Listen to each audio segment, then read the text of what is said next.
Bien, pasó una jornada más del Mundial de Clubes 2025 que se disputa en Estados Unidos. Y bueno, hubo más partidos. Se vino el gol en esta fecha. ¿Y de qué manera?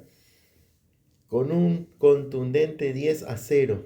Vamos a empezar hablando por el grupo C de este Mundial de Clubes que se enfrentaba al Bayern Múnich frente al Auckland City del conjunto de Oceanía.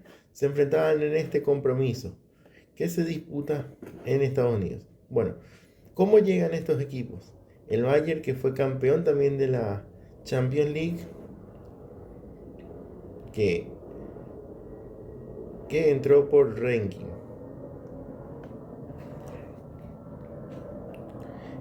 El Chelsea, recordemos que entró como campeón de la Champions League 2021, Real Madrid 2022, 2023, 2024, City como ranking, Bayern Múnich como el segundo equipo no campeón 2021-24 por ranking, y Auckland City, que es el campeón de la Liga de Campeones de Oceanía, mejor ubicado por ranking 2021-2024.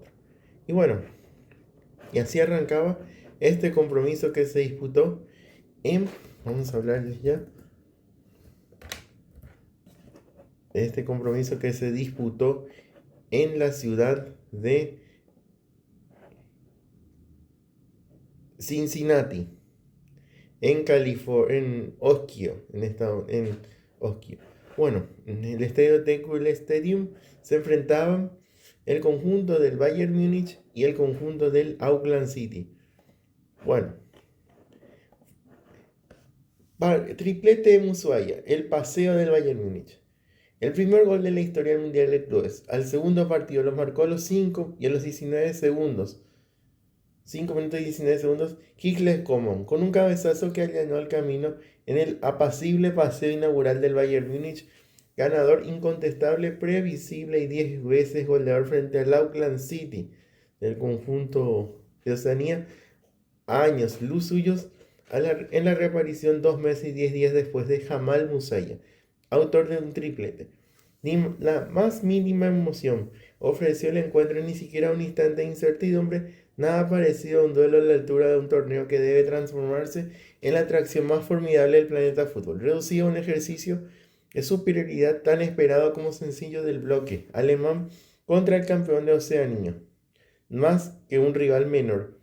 La diferencia fue un sofoco para el Auckland City, incapaz incluso de defenderse por más que acumuló jugadores en torno a su área, encerrados desde el primer segundo, consciente de que no tenía nada que hacer en ningún momento del choque, expuesto ante el mundo, de que no tiene nivel para competir en un torneo con estos equipos, mucho menos aún con el Bayern Múnich, que necesitó menos intensidad y que un mero partido de entrenamiento contra su filial, ganador ya desde el minuto 5 y 19 segundos, cuando Coman cabeceó a gol un pase con la testa de Jonathan Tah, el central que viene del Bayer Leverkusen y uno de los dos refuerzos para el Mundial de Clubes del conjunto bávaro. El segundo gol fue en el minuto 17 y 18 segundos, con una facilidad impropia de un Mundial de selecciones. Por ejemplo, el centro del área que fue de Kimmich, el toque de cabeza atrás de Coman, cuyo futuro está en el aire, y la volea de Boy para el 2-0. El primer gol del lateral derecho francés de 24 años con el conjunto alemán y en su 20º encuentro. Apenas 1 minuto y 47 segundos, casi 2 minutos después, minuto 19 con 5 segundos, fue el 3-0 de Michael Olise, una de las sensaciones de la temporada en el fútbol europeo. Son 18 goles y 19 asistencias en su primer curso en el Bayern a sus 23 años. Y justo en el minuto 21 fue el 4-0, con el segundo tanto de Coman, la figura que puso más que en evidencia al Auckland. No aparece su sitio. Harry Kane también quiso su gol, primero se lo negó el Trace, cuando estrechó el ángulo para el incomparable goleador inglés, mientras el Bayern fue más allá, con el 5-0 de Thomas Müller y el 6-0 de Olise, 2 tantos y una asistencia en el primer tiempo, con un zurdazo muy suyo desde fuera del área a media altura y el ajustado al poste. Lo extraño era que en tal atracón de tantos no hubiera ni una sola diana de su ariete más concluyente. Company dio descanso ya a Coman y Olise, dio entrada Leonard Carr, un chico de 17 años, cumplidos el pasado febrero. Nacido en el año 2008, extremo derecho de 168 centímetros, debutante con el primer equipo del Bayern. Entre paréntesis, hasta ahora había sido convocado 5 veces sin jugar ni un solo minuto.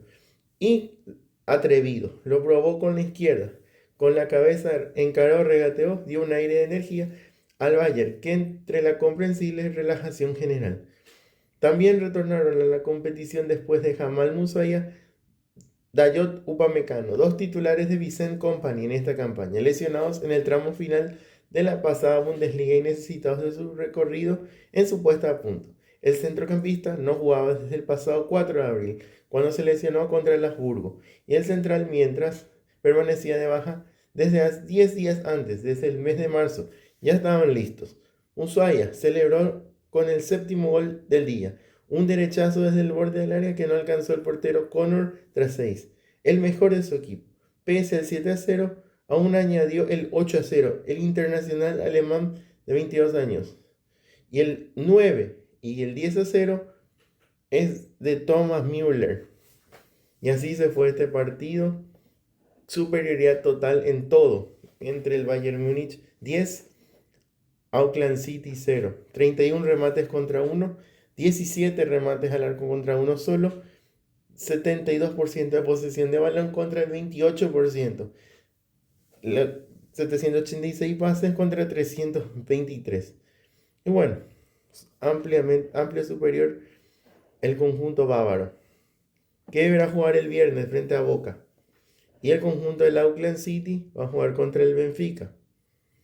El día, ya le decimos el día que va a jugar el conjunto del Auckland City su segundo partido, el viernes a la 1 de la tarde.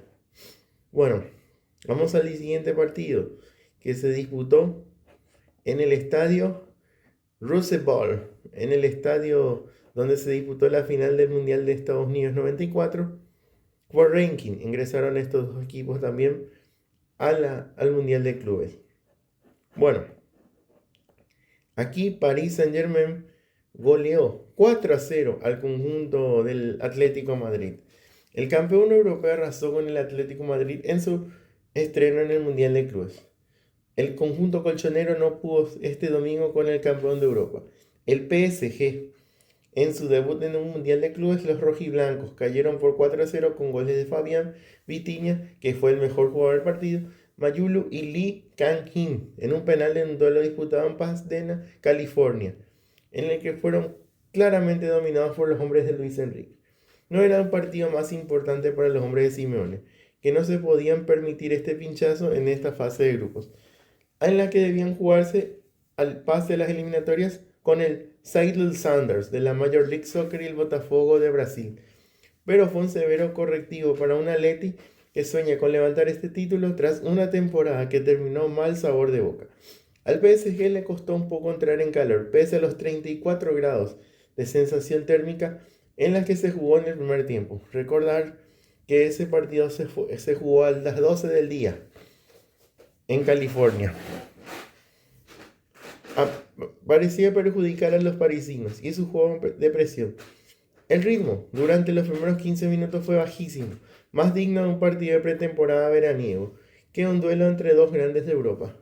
Pasados 15 minutos entraron en acción los hombres de Luis Enrique con aceleraciones peligrosas con las que avisaron a Ham Oblak, que no tardaron en adelantarse al marcador.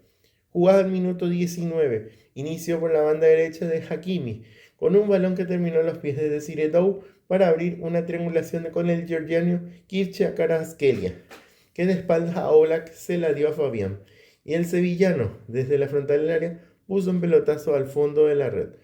Fabián fue clave en la creación de un Paris Saint-Germain que puso su velocidad, jugó en el terreno rival y siguió generando peligro. Aprovechando las pérdidas del Atleti, los rojiblancos habían renunciado al dominio del balón y dos centrales, Robin Lenormand y Clement Leng, que estaban con tarjeta amarilla desde el minuto 26.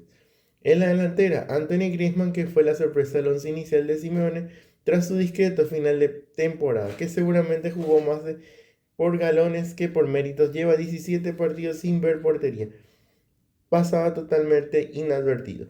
Los jugadores del Atleti perseguían fantasmas y el 2-0 se veía más cerca que el empate cuando Griezmann precisamente tuvo la más clara de los rojiblancos del primer tiempo, pero no supo superar a Gianluigi Donnarumma. Hubiese sido un golpe de efecto al borde del descanso, pero el PSG que dio el hachazo y ya en el tiempo añadido con el 2-0 de contragolpe culminado por Vitinha al pase de Kvaratskhelia tras entrar al área en una autopista que dejaron los centrales rojiblancos. Bueno, un paradón de Oblak al inicio del complemento que debió lo justo, un gran disparo de Kvaratskhelia para que impactase en el travesaño y dio inicio a los mejores minutos del Atleti. De hecho, llegó a marcar el Atleti el minuto 59, pero el árbitro lo anuló tras revisarlo en el VAR por falta de Coque a Dou, en la recuperación que propició el gol de Julián Álvarez, que cruzó con maestría, solo ante Donnarumma tras un pase de Giuliano que tendría que haber contado como más que una asistencia. El momento del Atleti murió con esa decisión del VAR, más aún se le complicó al minuto 78 cuando el rumano Ivan Kovacs sacó la segunda amarilla a Lenglet por doble amonestación por protestar una acción y dejó con 10 a los rojiblancos. El PSG había recuperado el dominio y los parisinos coqueteaban con el tercero. Alexander Sørloth, que entró en el complemento, podría haber acortado distancias cuando mandó a las nubes un remate de Donnarumma. Ya superado los pocos minutos del final, fue un espejismo para un Atleti que acabó recibiendo el 3-0 al minuto 87, en una jugada con múltiples remates y despejes que Zeni Mayulu culminó.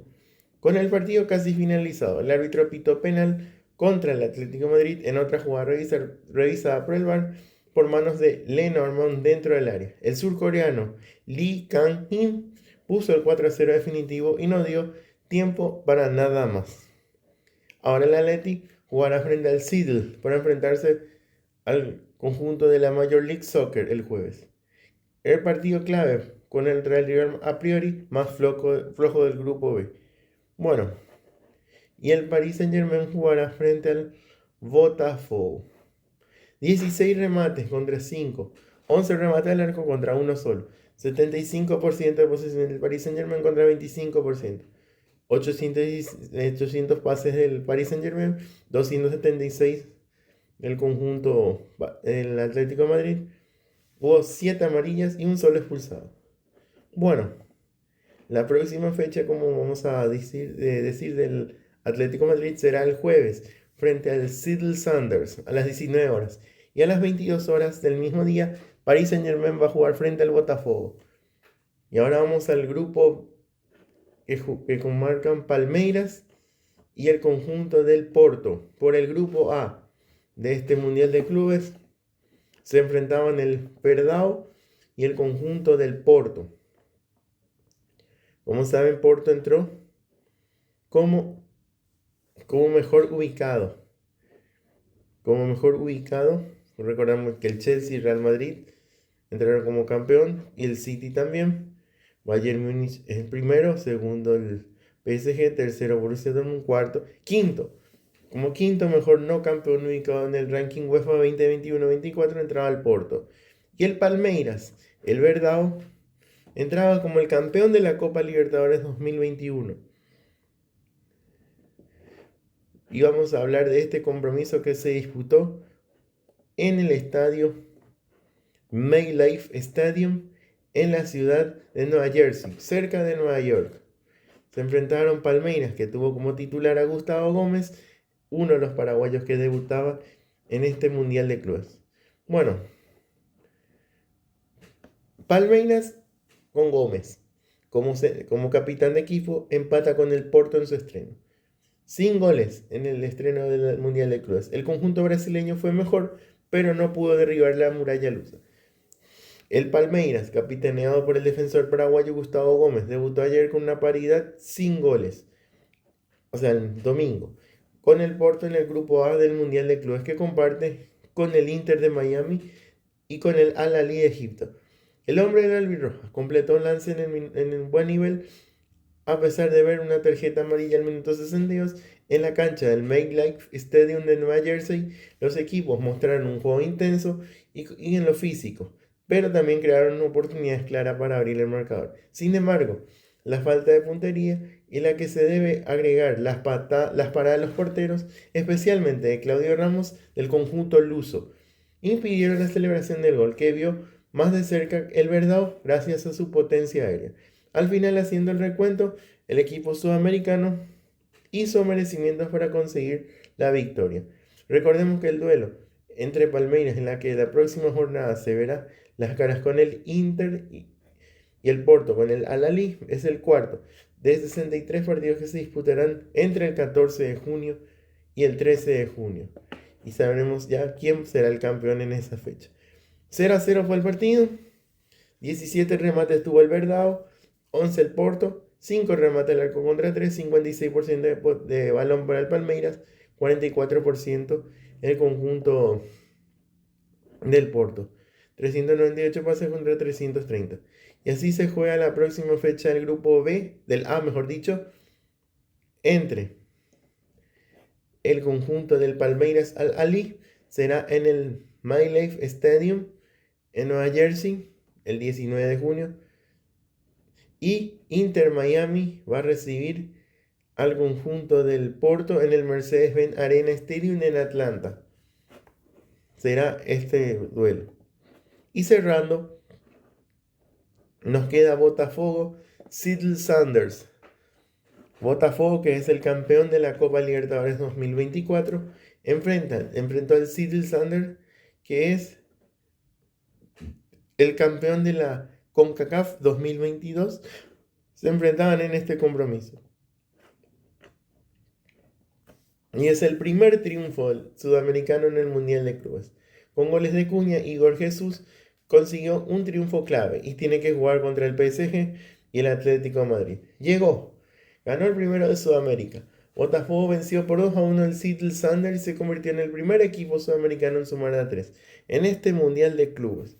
Aunque por momentos sufrió también ante el buen juego del conjunto estadounidense, el conjunto carioca fue efectivo, golpeó los momentos claves y dejó en claro que entre los equipos sudamericanos tiene con qué soñar en este torneo. Desde el arranque, Botafogo salió con determinación y generó 2 llegadas claras en los primeros 13 minutos. Se plantó al campo rival con presión alta, inmovilidad y actitud ofensiva. Seattle, a cambio, apostó por el orden defensivo y la espera al contragolpe Salvador. Por poco le funciona. Su única llegada real del peligro fue en el primer tiempo, que vio de una acción individual de Jesús Ferreira. Enganchó y sacó un remate enroscado que apenas desvía. Fue una muestra que podían hacer daño, pero la diferencia la terminaron marcando los detalles y la jerarquía. El primer golpe carioca llegó de la pelota parada, una falta innecesaria del Seattle en la puerta del área, terminó en un centro quirúrgico de Alex Telles al corazón del área, donde Mateus Cunha ganó por arriba y firmó el primer tanto. Un gol que llegó cuando más lo necesitaba Botafogo y desnudó las falencias del rival. Con la ventaja el conjunto brasileño, bajo revoluciones, pero nunca la concentración, sin acelerar más de la cuenta. Eligió el momento justo para volver a golpear. Otro centro, otro cabezazo. Esta vez de Igor Jesús, potente y certero para poner el 2-0. Justo antes del descanso, Botafogo no necesitó dominar el trámite, sino los momentos. En el complemento, Seattle cambió la cara, mostró coraje, tendencia y variantes ofensivas, se adueñó el balón, obligó al Botafogo a replegarse y mantuvo viva la esperanza, que a 15 del final, Roldán sacó un disparo desde fuera del área que se desvió en un defensor y se convirtió en el gol del descuento. El gol reanimó al equipo estadounidense y encendió el cierre del partido. Si bien no le alcanzó para empatarlo, su buen rendimiento encendió el cierre de un partido muy entretenido. El triunfo deja buenas sensaciones, pero también tareas pendientes. Botafogo dio una muestra de carácter y efectividad, aunque el retroceso defensivo y el desgaste en el complemento expusieron algunas debilidades que podían costar más caro ante rivales de mayor jerarquía. Ganó, sí, pero deberá seguir puliendo su juego si quiere ser protagonista hasta el final del torneo. Queda mucho todavía por delante. Y ganó el Botafogo frente al Seattle Sounders 2-1. 12 remates contra 23 del conjunto estadounidense. 6 remates al arco contra 5. Tuvo más la pelota del conjunto estadounidense con el 60% y 40% del conjunto del Botafogo. 594 pases contra 412. Bueno, y Botafogo jugará frente al conjunto de Paris Saint-Germain el jueves a las 22 horas. Y antes, el Seattle Sounders jugará frente al Atlético de Madrid. Y esto fue la jornada del día de domingo. El lunes tendremos más actividad porque a las 15 horas en el estadio Lincoln Financial Field en la ciudad de Filadelfia van a jugar el Flamengo. Va a jugar Flamengo frente al Chelsea. Y luego en el estadio, perdón, vamos a ver, mejor dicho, disculpen. Bueno, mañana a las 16 horas Chelsea va a enfrentar a Los Ángeles en el estadio Mercedes-Benz Stadium en Atlanta. Y el conjunto de Boca va a recibir a Benfica en el Hard Rock Stadium en Miami. Cerrando la jornada, Flamengo en el Lincoln Financial Field en la ciudad de Filadelfia. Flamengo va a recibir a Esperanza de Túnez. Serán los 3 partidos del Mundial de Clubes para la jornada de lunes. Ha sido un placer. Muy buenas noches.